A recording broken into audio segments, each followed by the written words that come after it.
So I was here replacing the brake rotors, as you may see over here.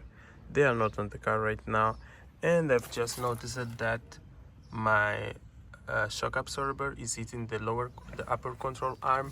Plus, when I did the alignment, my caster was very negative on this tire, and then I ended up seeing that I have a bad lower control arm bushing.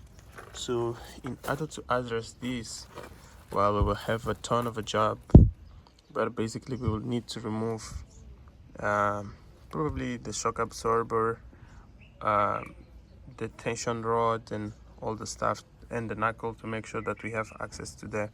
Let me just dismantle everything and catch you back there. Let's just remove it, as you guys may be seeing over there. And this bushing was really toast. That's why it was leaning to the back. So now it's time to remove it.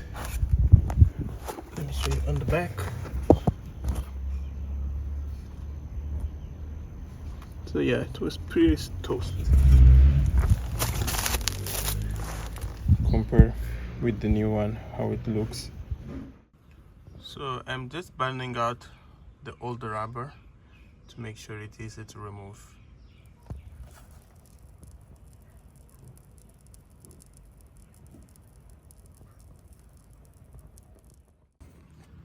So I'm just using this tool to press the bushing out. So you can probably see from there.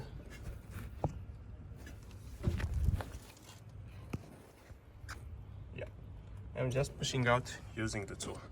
I've just removed the inner part. As you can see, it was very corroded on this side.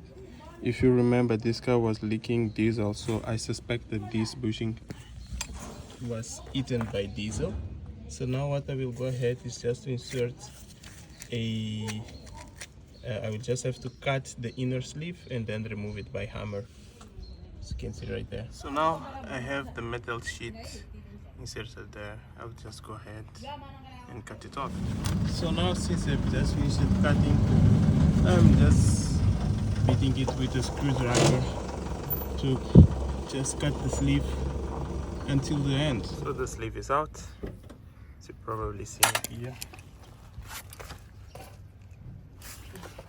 Just added a little bit of grease before I insert it.